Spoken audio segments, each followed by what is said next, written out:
Welcome to the Explainer. You know, sometimes the most common words, the ones we use without even thinking, are the ones with the most incredible stories. Today, we're taking just one of those words, putting it under the microscope, and seeing just how much meaning can be packed inside. All right, let's get into it. The word for today? It's face. I mean, you see it, you say it, you use it a dozen times a day.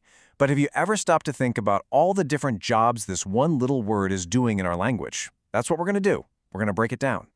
And that right there is the big question for this explainer. Just how much can we squeeze out of a single, simple word?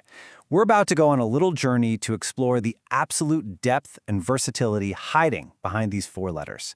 And I think you're going to be surprised. Okay, so let's start on some familiar ground, right? Most of us, when we first learn the word face, we learn it as a noun, a thing. It feels like the most straightforward use of the word, but you'll see that even here, there are some really interesting layers. So definition number one, the one we all know, it's the front part of your head. Super literal, super physical. You know, like in the example, his face was red with embarrassment. Here, the word is it's doing a descriptive job. It's pointing to a physical thing. This is face at its most basic. But watch this. Almost immediately, we shift from talking about the physical object to talking about what that object communicates.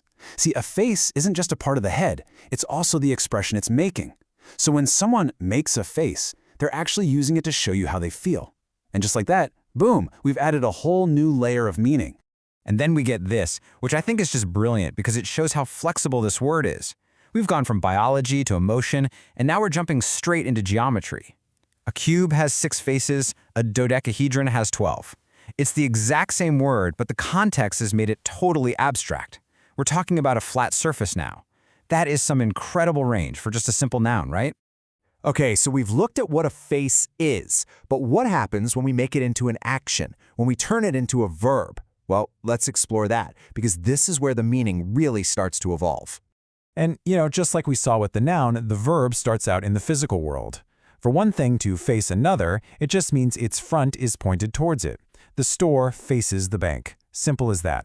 It's all about physical orientation, about direction. But hold on, because this is where it gets really interesting. Because what we do as humans is we take that really simple idea of physical orientation, of turning towards something, and we start applying it to our inner world, to our psychological world. Just listen to this example. It's so powerful. When we say it's hard to face a fact, we're not talking about literally looking at something with our eyes. To face something here means to confront a difficult, painful reality.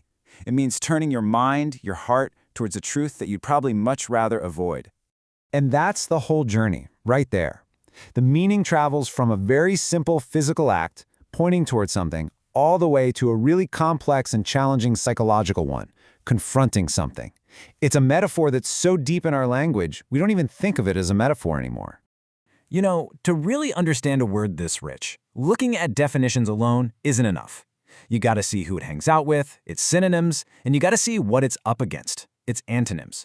It creates this whole web of meaning that gives the word its real power.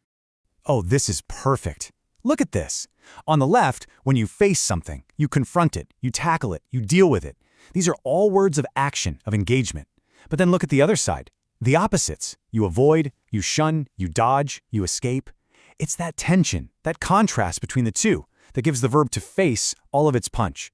It's really about choosing to engage instead of run away. And it gets even more nuanced. To face a fact isn't just about confronting it, it's also about accepting it. It's about deciding to be realistic, about realizing the truth. And like the idiom says, it's about biting the bullet. The word just carries this incredible sense of courage and honesty with it. All right, let's pull all these threads together now.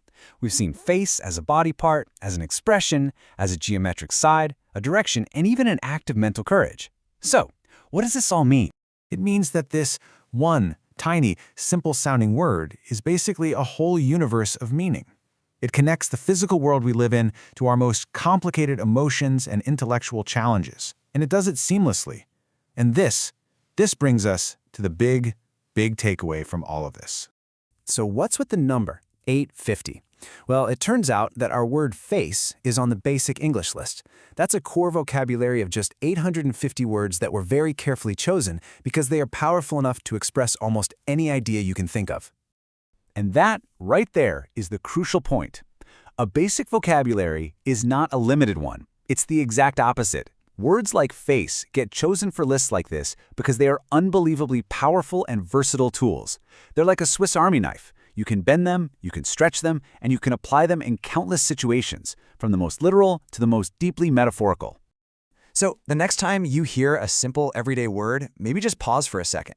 Because if a word as common as face can hold this much complexity, this much power, well, it makes you wonder what other linguistic giants are hiding right there in plain sight. Thanks for matching.